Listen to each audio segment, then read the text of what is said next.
Tonight on the Extra Point, Conference USA admits to wrong calls made in the Tops baseball series versus Charlotte. And Karen took a trip to Louisville to watch Tavion Hollingsworth in the Derby Classic. What he had to say about the moment. And finally, Saturday marks the final spring practice for WKU football. What to expect and more coming up tonight on the Extra Point.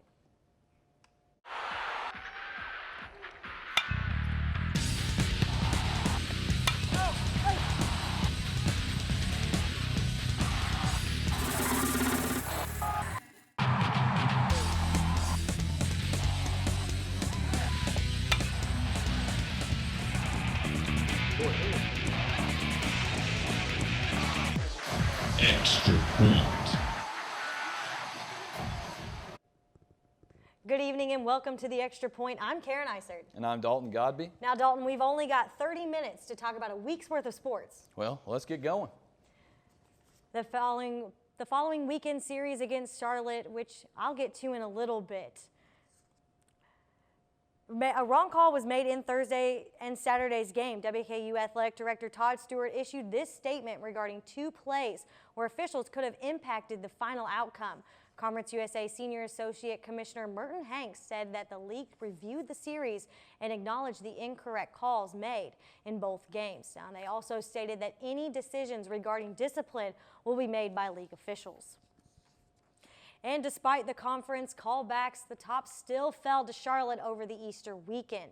Extra innings for game one of the series wasn't enough, and they fell 6-4. And moving to game two, top five conference ranked 49ers were too much for the Tops. They fell again 16-5. And now hoping the Easter Bunny would bring them a win in game three, their baskets ended up empty, and they fell Sunday 3-1. And with that conference loss underneath their belt, the Tops looked to respond yesterday against Austin Peay for a midweek contest. At one point, they were down by 7, but despite putting up 3 runs in the final 3 innings, it wasn't enough. The men in red fell to the Governors 7-3. Now up next for Pulowski and crew, they will face against Rice in a weekend series at the Nick. The Owls are sitting at 13-25 overall and are currently sitting at the bottom with WKU 11th overall in Conference USA standings with a record of 4-11. Now the Hilltoppers are struggling at a 12-26 overall, and they're chilling at the very bottom of CUSA. The first pitch for the series is set for tomorrow at 5 p.m. Switching gears now to softball, the Lady Tops were in town for a 3-part series against the Lady Niners of Charlotte. Coming into the series toting a 22-21 record, WKU looked to claim a few victories in the midseason series. In the first 2 parts of the series, the Tops handled the Niners, picking up 2 wins. However, on Sunday, the Lady Niners would shut out WKU and take a 2-0 victory. Now, yesterday, the Tops traveled north to face in-state opponent Louisville.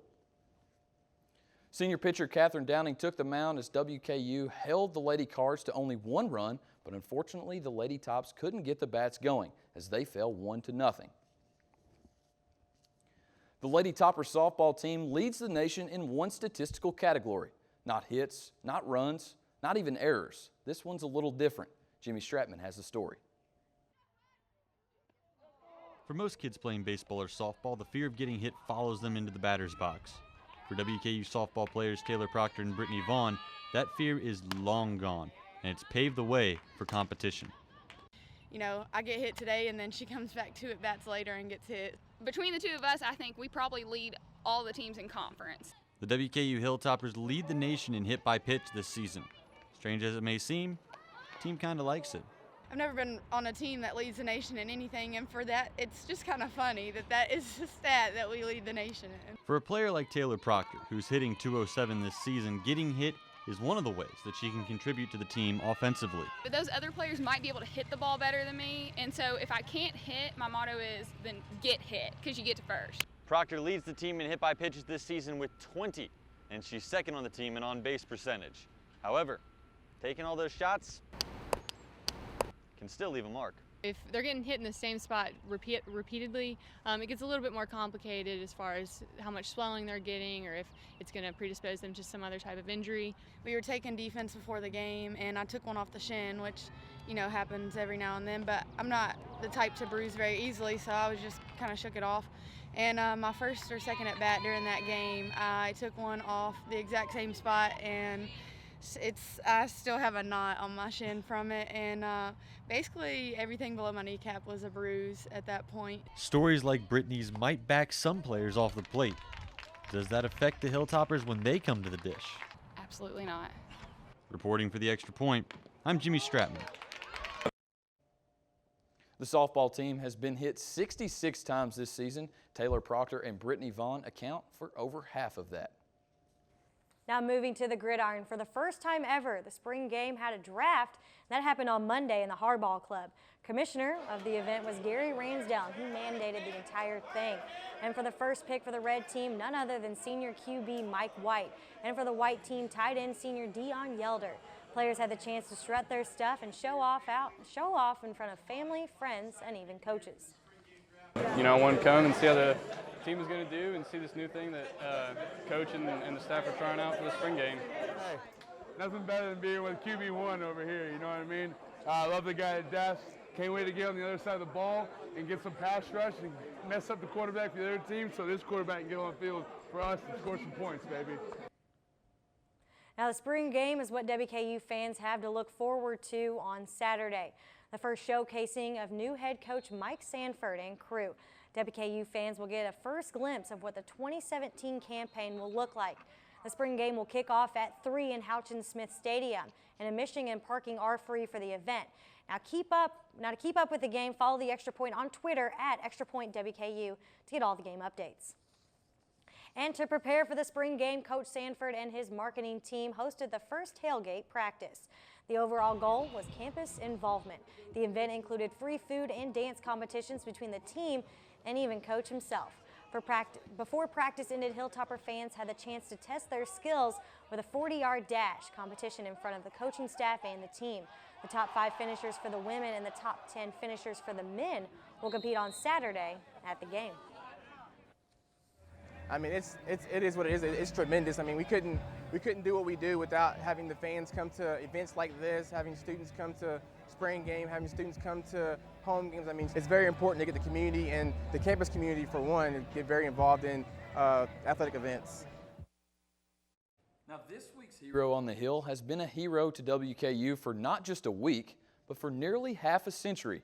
After 47 years of serving as the associate athletic trainer for WKU sports, Bill Edwards, otherwise known as Doc E, has decided to call it quits. A 2016 WKU Hall of Fame inductee, Edwards' time on the Hill traces all the way back to 1970 when he began as a student athletic trainer. After announcing his retirement earlier today, WKU says that he will be honored at the annual spring football game on Saturday. Congratulations, Doc. Your 47 years of service to WKU sports makes you this week's hero on the Hill. And in the words of DJ Khaled, another one added to the basketball roster. Find out who. And track and field split their squad up as they sent half out west and half to Austin Peay. The NFL draft is finally upon us. 1 week from today, we'll decide where a few former Hilltopper football players will be continuing their careers. Offensive lineman Forrest Lamp is currently projected to be taken at the 20th overall pick to the Denver Broncos. Another former Hilltopper, Taywan Taylor, is expected to be taken in the later rounds. For updates on the NFL draft, follow us on Twitter at ExtraPointWKU. Lady Topper basketball head coach Michelle Clark-Hurd was recently announced as one of the assistant coaches for the U.S. U23 national women's team. Heading up the team is Louisville Lady Cardinal head coach Jeff Walls, who served alongside MCH at Nebraska and most recently in Louisville. The 2017 U23 Four Nations tournament is set for August 12th in Tokyo and will feature countries such as the U.S., Australia, Canada, and Japan. And keeping it on the hardwood, Coach Stansberry, as we already know, has a full roster stacked for next season. And over the weekend, top 10 signee Mitchell Robinson showcased his skills at the Jordan Brand Classic in Brooklyn, New York. The 7-foot center finished the evening with 15 points and 3 rebounds and only seen 16 minutes of action. And of course, he added his own flair, slamming down 2 dunks. And keeping it with the men's basketball team, Tavion Hollingsworth, another WKU signee, had his opportunity to show out in front of a crowd in Louisville, Kentucky at the Derby Festival Basketball Classic on Saturday. Playing alongside 4 Louisville signees and a UK signee, the Lexington native finished the night with 8 points and earned himself his team's MVP award. Hey, Playmaker, put those hater shades on and tell me all about winning that trophy. It just showed all the teams that looked me over a lot. So for me to get MVP over all this talent, it should show a lot. And now yesterday, Hilltopper guard TJ Howard requested a release of transfer. The freshman guard played 30 games for the Hilltoppers, averaging 3 points and 1.4 rebounds and 1.3 assists per game for the Tops. This season, his season best game was against Middle Tennessee when he knocked down 11 points. Now there's no word on what school he will transfer to. And to replace the loss of a guard yesterday, Jake Omer from Scott High School signed with the Hilltoppers. He broke 2 school records during his time as the Eagles. One of those 2,705 points. Then the other breaking a 26-year rebounding record of 294. He averaged almost 28 points and 8 rebounds a game as a senior.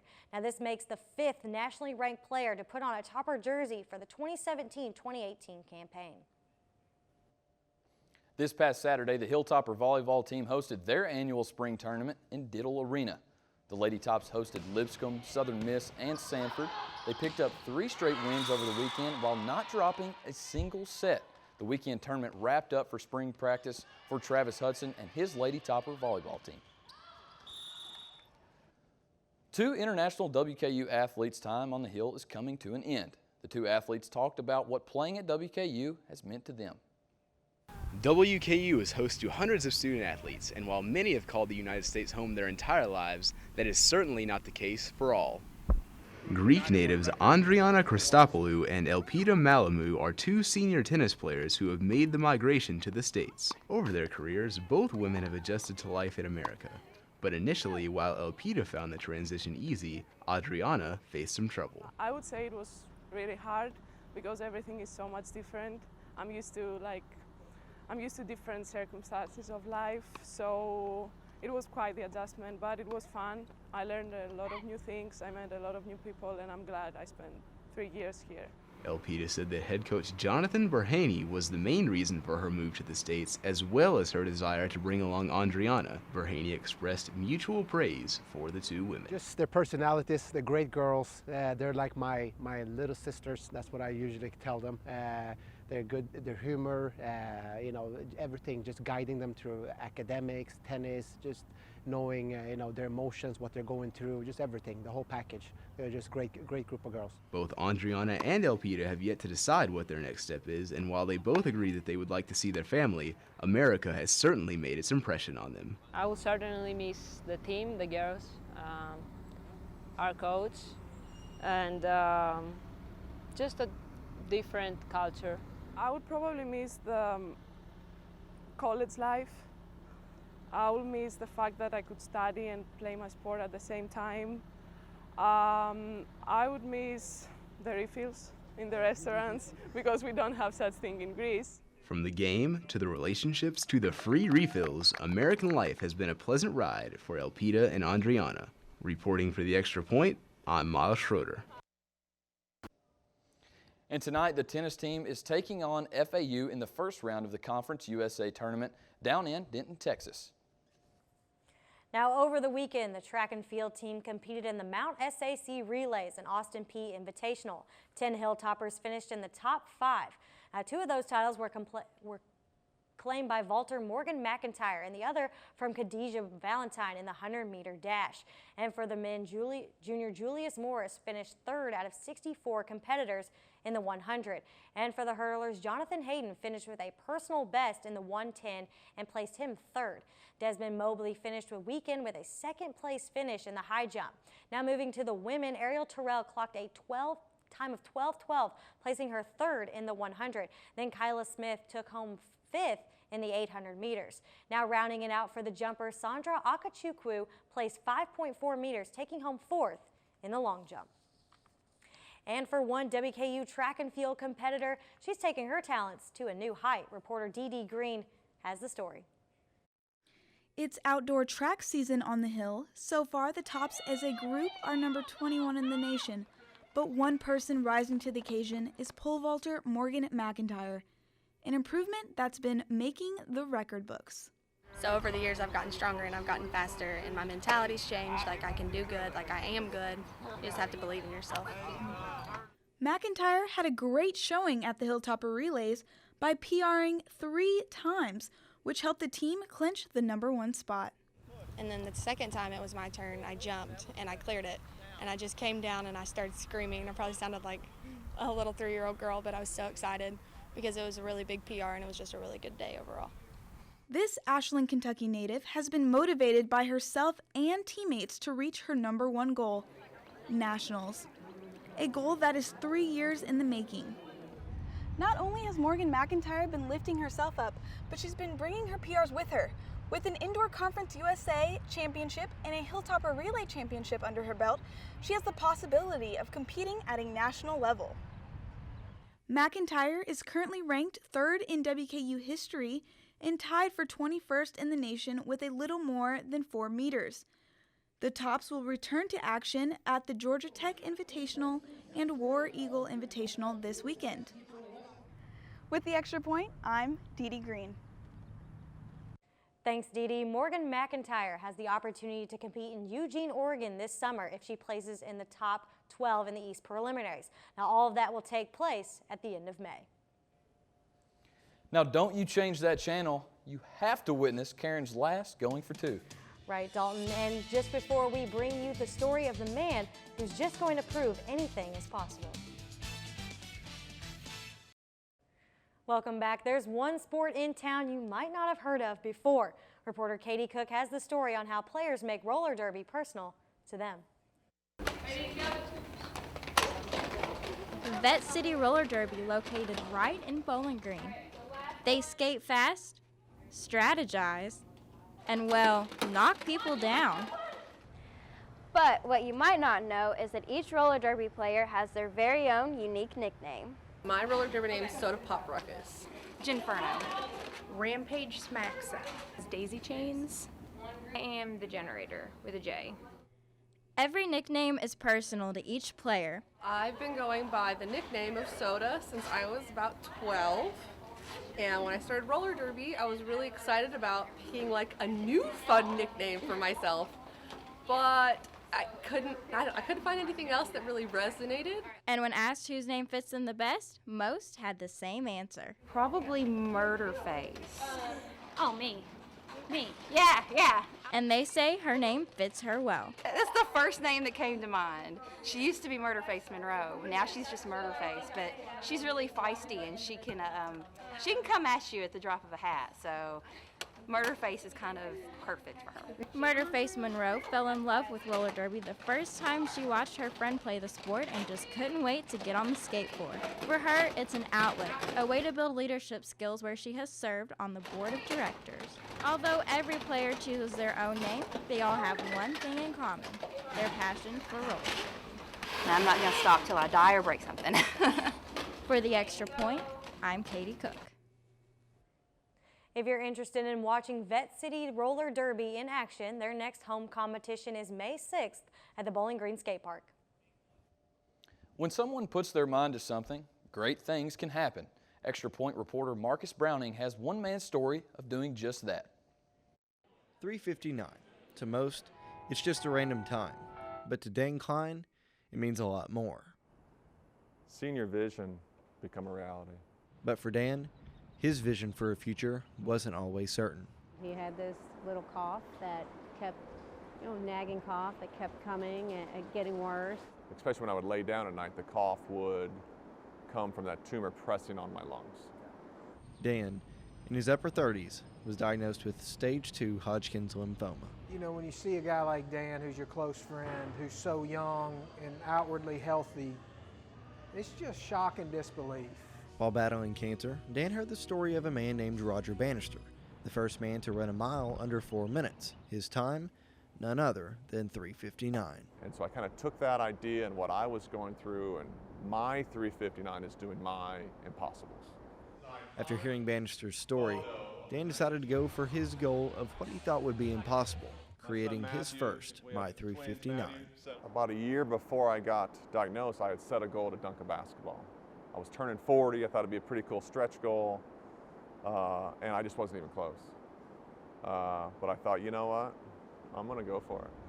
And so that was the first 3:59. And it wasn't about a dunk.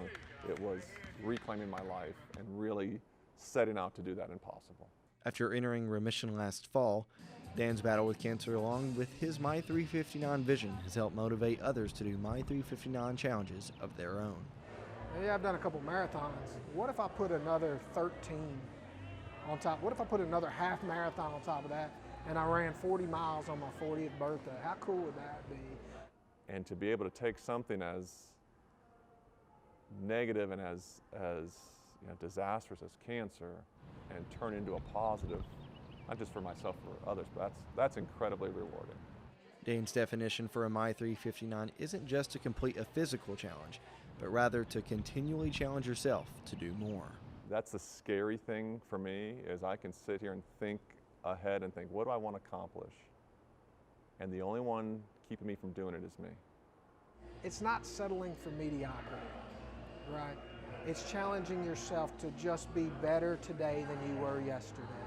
But when you really have to work towards something, whether it's a degree or a job or a physical accomplishment, when you get there and realize all it took to put yourself in that position, that's the real takeaway. Reporting for The Extra Point, I'm Marcus Browning.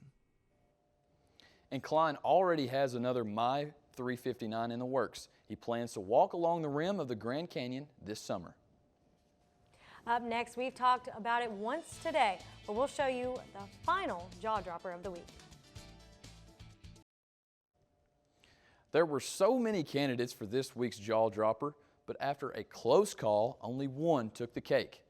In the bottom of the 11th inning, WKU's Paul Murray hit a hard ground ball to short. Attempting to throw the runner out at second, the Charlotte 49ers threw the ball, but it would appear to be too late, and the Tops would win in a walk-off. But no, the Conference USA umpire would call the runner out, and Charlotte would go on to win the ball game in the next inning.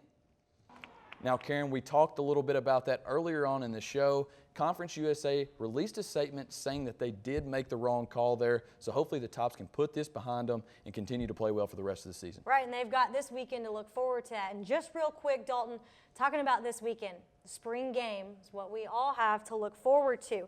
And it's a little bit different than last season. So just real quick, last season it was more top offense, top defense battling against one another. This year they added the draft. And so now you've got all kinds of players being mixed in. And what are we looking forward to this weekend when we watch it? Well, I've seen spring ball a couple of times in the past couple of weeks, and the biggest difference that I've seen personally is that Mike Sanford just has a ton of energy. He runs around the field, he's pumping up his players, and they are all over the place. And that seems to be a little different from what we saw last year. Now, I think we can see a lot of running game, more than we did last year, and even Mike White, the veteran quarterback, he'll still sit back there and throw it and get it to his open receivers. But I think with DeAndre Furby and Leon Allen coming off that injury, we'll start running the ball a lot more, and I think the high energy pace on offense and defense will be the biggest difference. So a little bit different than the whole Brahms situation where the quarterback was kind of just sitting back there. Right. And we'll see a little bit of difference and a lot of similarities too. But unfortunately, that's all the time we have for you. And for my last time signing off on The Extra Point, it's always up. And it's good.